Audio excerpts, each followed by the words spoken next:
it's like you're just wondering if the world's just going to start fucking burning. You're alone again. I shouldn't be thinking of you, thinking of me. I know.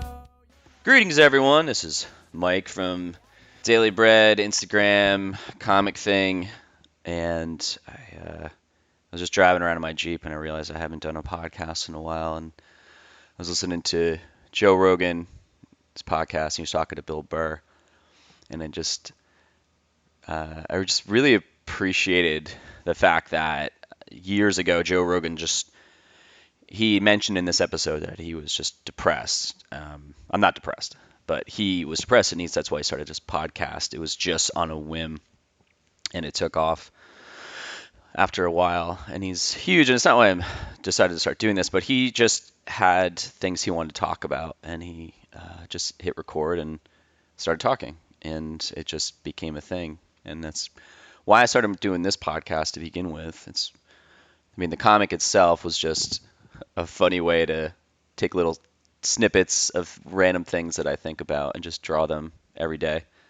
And sometimes I think I'm like pretty proud of the things I put, and sometimes I'm like, sometimes I'm just like, there is a part where you get locked into doing something on a daily basis, and you're like, shit, I got to do this. But it forces you to think and stick with something, which I've done with the comic now for over like 2.5 years, I believe. Yeah, because I started at November 11th, 2018, I think is when I posted my first one. So the thing with the podcast is I'm listening to Joe Rogan. I keep just saying Joe Rogan. I listen to him talk to Bill Burr. And if you haven't heard Bill Burr, I mean, Jesus Christ, go watch his specials. He is fucking funny. And these guys are sitting there just talking, and it just made me think that I just need to hit record and stop overthinking just things, because there's things that I want to express, and sometimes I don't really know what it is I want to say, and it might be repetitive, but I should just weekly commit to hitting record and just talking, because there's always something to talk about. There's always something in your life, and I'm not doing this for the pure fact of trying to grow an audience and, create content is the bullshit term that everyone fucking uses that annoys me.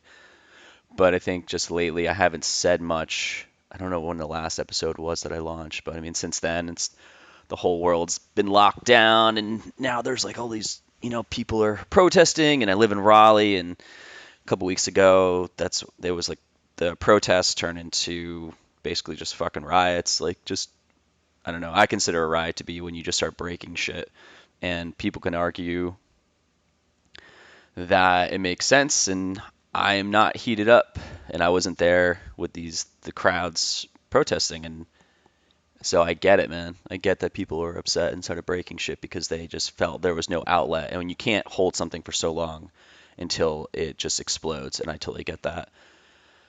I had an issue and have an issue when small businesses are being destroyed through that, and when it's continuous afterwards, and then you could see, and it's like, who the fuck knows who to believe?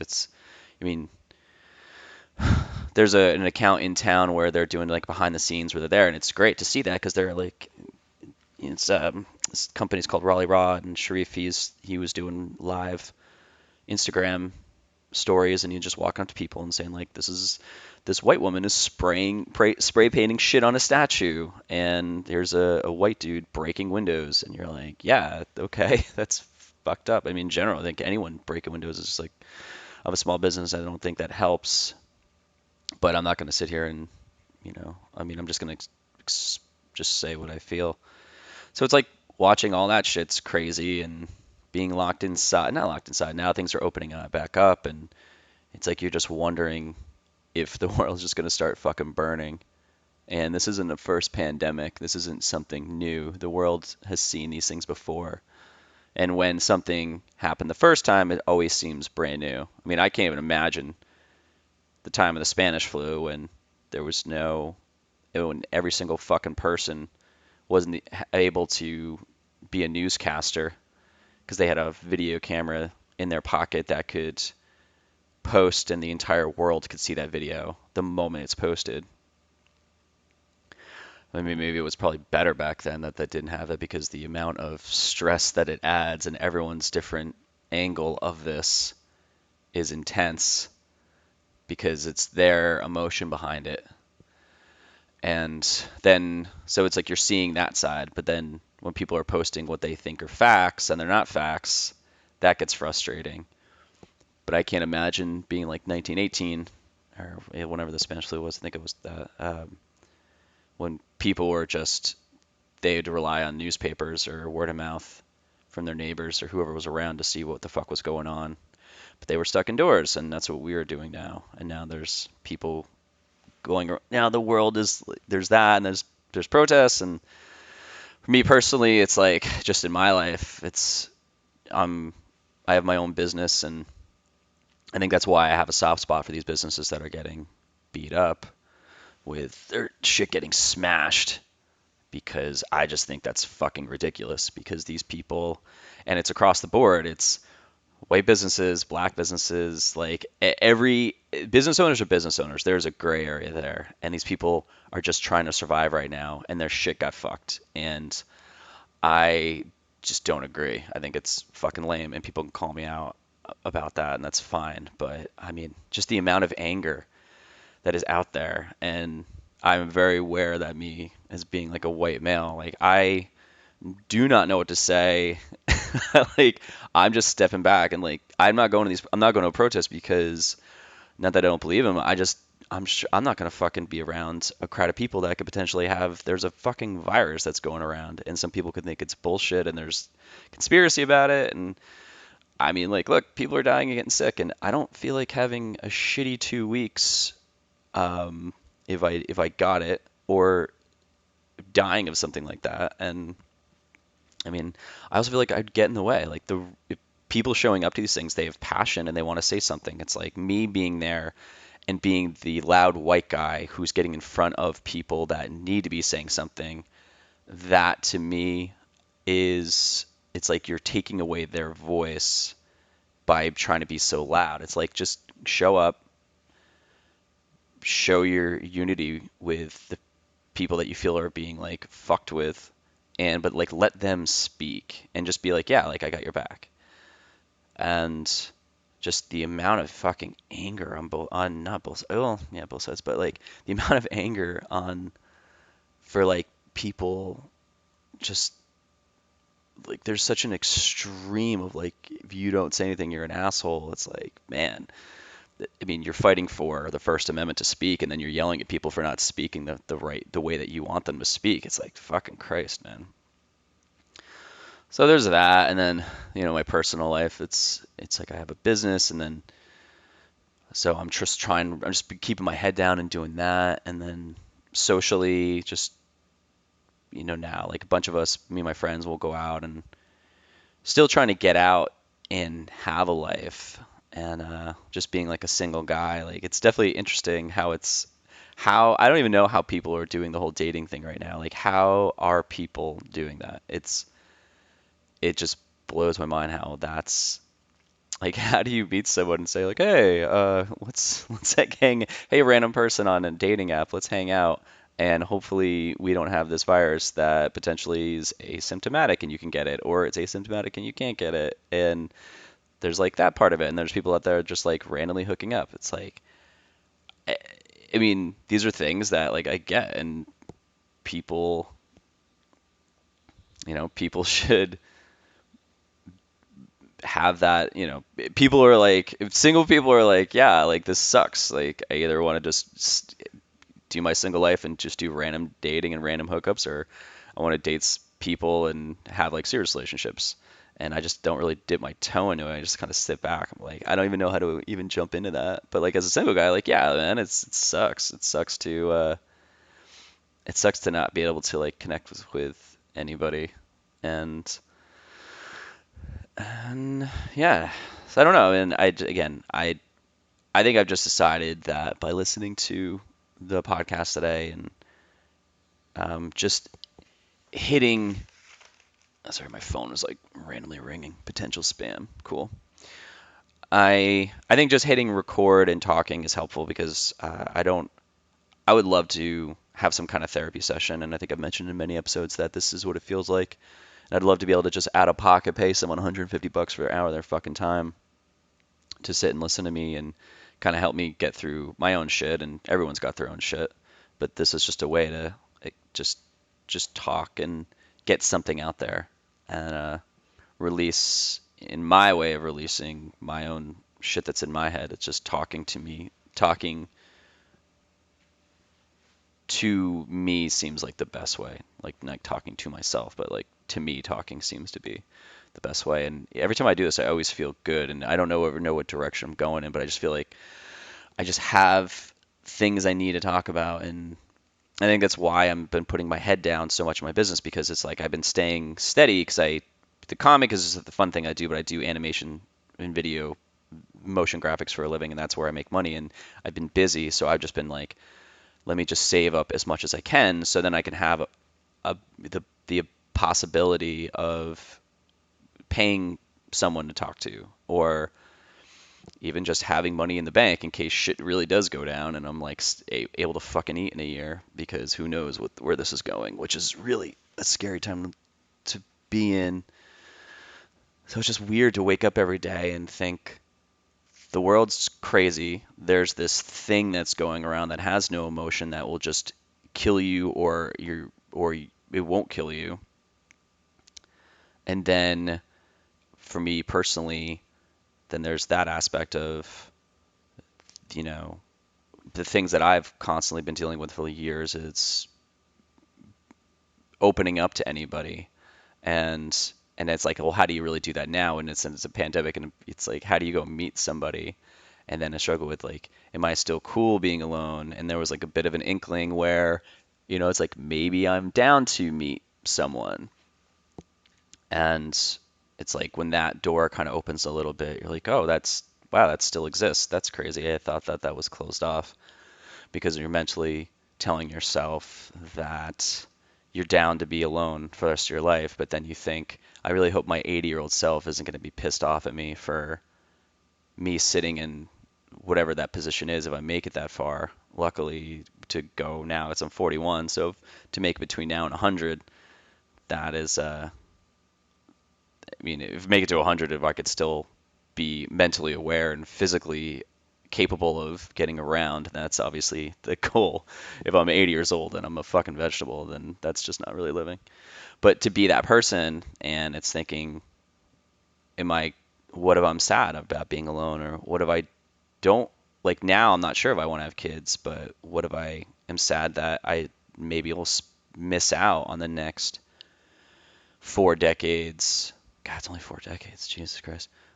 4 decades of not having that experience. But the older I get, I don't know if I want that responsibility, because I have anxieties and yeah, it's pretty much anxiety about things, of thinking about doing, doing family trips, or I don't know. It's like I don't really do much now, but just to think about having a whole family and have that responsibility, it's like now I can't picture it, because I get anxious thinking about that. Like, oh my God, like I packing up a van and driving to some vacation spot and having to have all this fucking money to take care of it. But at the same time, like that's all incidental when you have this bubble of love around you, which I just used to really want, and now I'm like, I don't know. And so yeah, this is like going all over the place, but it helps to just get it out, because I just feel like it's just always helpful to talk about this stuff. But that's the stuff that's just really on top of mind. And it's also a Monday right now, and usually on Sundays, me and my friends go to a park and we just drink for hours. So Monday is usually a bit of a slow day to start, and I really don't want to do anything. But I need to creatively do something, or I need to at least accomplish something. So by this, I feel like I'm accomplishing a thing. And this does feel good, because I feel like I'm bottled up um, because of everything. And there's definitely other things going on that I'm kind of not like expressing or like saying right now, because I don't really, I want to open up enough, but I don't want to go too crazy. Uh, But I will say, just side note, I do have another podcast. It's about the late 90s punk scene. It's called This Was the Scene. I do a lot of things, but this week is significant for me because that I'm launching episode 100, which is a huge milestone. But as a kid, I loved this band called Sunny Day Real Estate.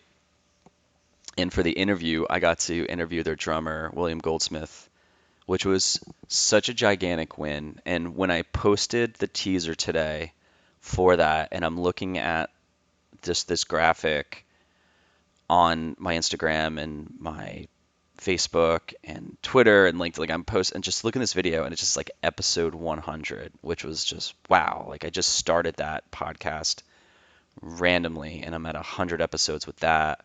And then to interview like a band, someone from a band that's like just I have a tattoo of their third album on my back and I designed a t-shirt for their singer of that band when he did a solo thing and he chose it and he toured with it. And all of their albums have meant so much to me.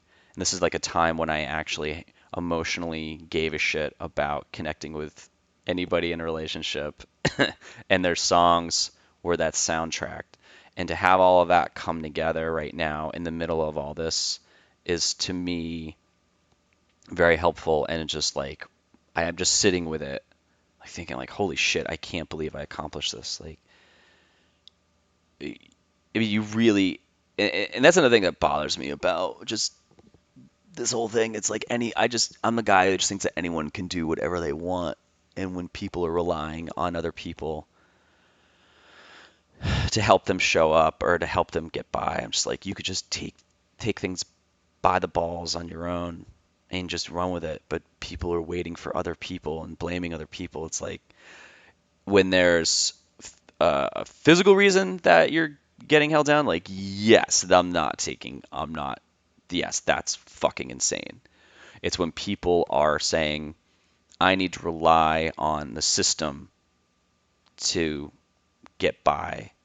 Um, I want to help them and say, like, what are the things that I know how to do that can help you take a skill that you have and just advance on it and live your own life by your own rules. Like when this thing went down, everyone's getting fired, and I was like, well, I can't get fired because I don't work for anybody. And luckily, I chose a career 15 years ago that was online, so I got to be in a space that didn't need to have a brick and mortar establishment. So, but it is just me showing up and creating. Like, I'm not guaranteed any fucking money ever. It's just me doing the work. And um, just if anyone, I don't know, like I think it's just like my focus is helping people who are creative or who people want to work for themselves and be like, look, this is how I've done it. And it's not like I'm a millionaire and I struggle, but I am able to do this shit on my own. So it's like if someone has a question, like ask me. I will gladly teach you the skills or help you with skills that I know that could help you just detach from the government teat, I guess, or the core. I don't know if that's really the best way to put it, but just not rely on anybody. But yeah, right now in my brain, I I want to establish that I'm going to commit to doing this every day for a year. And these are things that I always do. So I hope, and by saying I hope, it's not committing. I think I just need to just hit record every week and just talk. And doesn't mean that this is going to be this building to anything. This is just living in the moment and talking about it. So if people are listening, great. If not, that's fine. This is really, as I've said many times, for me. But I think just where I am right now and I just emotionally this last week, it's just been personally outside of everything is just a little draining. It was a little, it was just, it was some new stuff, but this helps talking. But that's all I'm gonna say for now. Make sure, I guess I'll just do the ending. Check out the comic if you haven't. It's the handle's Your Daily Bread, BRED. It's on Instagram. I also have a punk podcast called This Was the Scene. It's about the late 90s punk scene, which I said before, and I also do animation, Drive 80, DRIVE80. It's my animation studio, so if you want to check any of those out, cool. And I am looking to do a new Daily Bread book. I should have probably done it already done it already, but I've just been getting in my own way for that. Uh, yeah, and then if you are a person who is looking to work for yourself, or I really want to focus on people who are creative, like creatives, because I think a lot of people have really creative stuff to say, and I could show them how to digitally make it, or I don't know, make your own, publish your own art, or do your own books, or make T-shirts on your own. There's a lot of ways to do this stuff. That's it. You can email me, Mike at yourdailybread.com if you have any questions, or if you just message me on Instagram. I'm usually pretty good at responding. And that's it. Go do something that makes you happy.